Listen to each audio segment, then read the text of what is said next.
My late wife's oldest friend called me at the shelter's front desk. She whispered, "Harold, I drove past your house yesterday. Your children are living in it. There are moving trucks. Don't say anything to them yet, but I think you need to see this yourself." I gripped the phone so hard my knuckles went white. What I found when I drove out there changed everything. Welcome back to the Forgotten Father. Grab your coffee, get comfortable. Remember this: the people in these stories had every chance to do right by the fathers and grandfathers who raised them. They just chose wrong. Drop a comment. Be sure to subscribe. You're going to want to stay till the end. My name is Harold Brennan. I'm 74. 3 months ago, I was living in a men's shelter on the east side of Columbus, Ohio, sleeping in a bunk with 30 other men, most of them there for reasons far worse than mine. 6 months before that, I was living in a 9,000-square-foot house on Cambridge Boulevard that my late wife Doreen and I built together over 30 years of careful, disciplined saving from my construction business. I want you to sit with that gap for a moment, because it's the whole story. Doreen died 14 months ago. Cancer, slow and cruel, 18 months from diagnosis to the end. I was not myself in the year that followed. Grief does something to a man's judgment that nobody warns you about clearly enough. I trusted my 2 children, Preston and Sabrina, more completely in that year than I had trusted almost anyone in my life. Because they were what was left of Doreen and me together, and I needed to believe they had my best interests at heart. About 4 months after the funeral, Sabrina, who works in estate planning, sat me down and explained that the house needed to move into a trust structure, urgently, to protect it from what she called aggressive estate tax exposure given my age and health. I didn't fully understand the paperwork. I'll admit that plainly. I was still waking up some mornings and reaching for Doreen's side of the bed before remembering. Sabrina brought a lawyer I'd never met before, a young man who worked fast and spoke faster, and I signed what I was told was a protective trust naming Preston and Sabrina as co-trustees, purely administrative. Sabrina said, "You'll still live there exactly the same." 6 weeks later, Preston told me the house had some structural issues that made it unsafe for me to live in alone while repairs happened, and that they'd found me a wonderful transitional community nearby while the work got done. The wonderful transitional community turned out to be a bare-bones shelter dormitory. I asked, more than once, when the repairs would finish. The answers kept sliding further away. 3 months passed. Then 5. I want you to understand something about that kind of quiet. It isn't peace.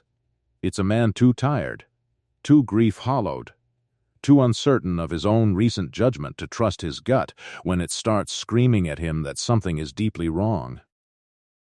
Doreen's oldest friend, a woman named Marguerite Okafor, who'd known us both since before Preston was born, started visiting me at the shelter every couple of weeks, bringing home cooked meals and news from people we used to know.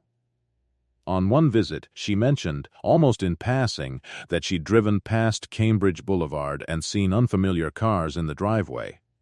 I told her about the repairs. She got very quiet, the way people do when they're deciding whether to say something that can't be unsaid. 3 days later, she called the shelter's front desk. She'd driven past again. There were moving trucks. Furniture being carried in, not out. She said, carefully, "Harold, I think you need to see this yourself before you say anything to anyone." I took a bus out to Cambridge Boulevard the next morning. If you've made it this far, do us one quick favor. Subscribe. A lot of people watch without ever doing it, but it costs you nothing and means everything to us. Thank you genuinely. I stood across the street from my own house, the house Doreen and I built board by board over 30 years. And I watched my son Preston direct movers carrying his family's furniture through the front door I'd hung myself in 1994. There were no repair crews. There was no scaffolding. There was a young family, Preston's family, settling into a home that still had my late wife's handwriting on a grocery list magnet stuck to the kitchen refrigerator, if the refrigerator was even still there. I did not walk up and confront them. I want you to understand something about calm. Calm is not the absence of fury. Calm is fury with somewhere useful to go, and mine went straight to a lawyer. I called an old friend of Doreen's family, an elder law attorney named Constance Pruitt, who'd handled small matters for us decades earlier and remembered us both fondly. I told her everything. The trust paperwork I barely understood signing. The shelter. The moving trucks. She asked me to bring her every document I still had and to say absolutely nothing to Preston or Sabrina until she'd reviewed it all. What Constance found over the following 6 weeks was damning. The trust document I'd signed had been drafted with language far broader than protective or administrative. It transferred full beneficial ownership of the property to Preston and Sabrina outright, effective immediately, not upon my death, structured in a way that gave me no real remaining interest in the home at all. The lawyer who'd drawn it up, Constance discovered, was Sabrina's former law school classmate, not an independent estate attorney I'd chosen myself. And critically, under Ohio law, a transfer of this magnitude, executed by an elderly man within months of losing his spouse, without independent legal counsel of his own choosing, is exactly the pattern courts recognize as undue influence. Here's the quotable part, the thing Constance told me the day she laid it all out. She said, "Harold, your children didn't just take a house. They took it from a man who was still learning how to grieve, and they dressed the theft up as love." I've thought about that sentence more times than I can count since. Constance filed a civil suit to void the trust transfer on grounds of undue influence and lack of independent counsel, along with a request for emergency relief given that I was, at that point, still sleeping in a shelter dormitory while my own home housed my son's family. The court granted an expedited hearing given my age and living circumstances. I did not attend that hearing hoping to see my children punished. I attended hoping, honestly, that some part of this had an explanation I hadn't considered. It didn't. Under questioning, Preston admitted, haltingly, that there had never been any structural issues with the house. Sabrina's own former classmate, facing his own bar complaint exposure, ultimately corroborated that the trust language had been drafted specifically to secure full ownership quickly. Before I had time to change my mind once the grief lifted, in his own recorded words to Sabrina, which Constance had obtained through discovery. I need to be honest about the severity here, because it matters. What my children did was not a simple family disagreement.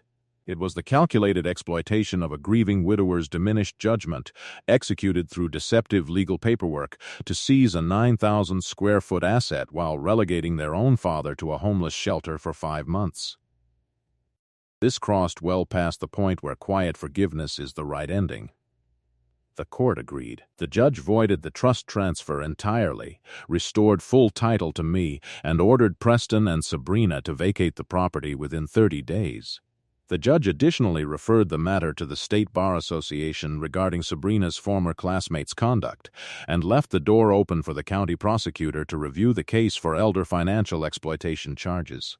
Given the severity of the circumstances, Preston and Sabrina moved out of Cambridge Boulevard on a rainy Tuesday in March. I was there, standing on my own front lawn, when the last truck pulled away. Sabrina wouldn't look at me. Preston did, for one long moment before getting into his car. I moved back into my house that same week. Marguerite came by that first night with a home-cooked meal, the way she had every couple of weeks at the shelter, except this time we ate it at Doreen's kitchen table, in Doreen's kitchen, with Doreen's grocery list magnets still exactly where I'd left it. I want to be honest about where things stand now, because this isn't a story with a perfectly tidy bow on it. Sabrina and I have not spoken since the hearing. Preston reached out 4 months later, quietly, first by letter, then in person, and I let him back into my life slowly, carefully, the way you let anyone back in after something like that.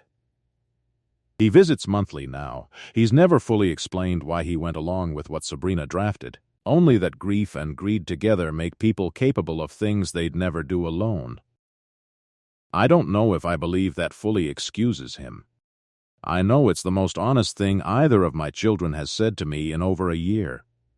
I still live in the house Doreen and I built board by board. Marguerite still visits every couple of weeks, though now it's simply because we're old friends who enjoy each other's company, not because either of us has anywhere else particular to be. Doreen's grocery list magnet is still on the refrigerator. Some things, once you've nearly lost them, you learn not to move again. If you like this story, join our community by hitting that like button and subscribing for more real, raw, family-centered stories. And as always, thank you for being part of this family.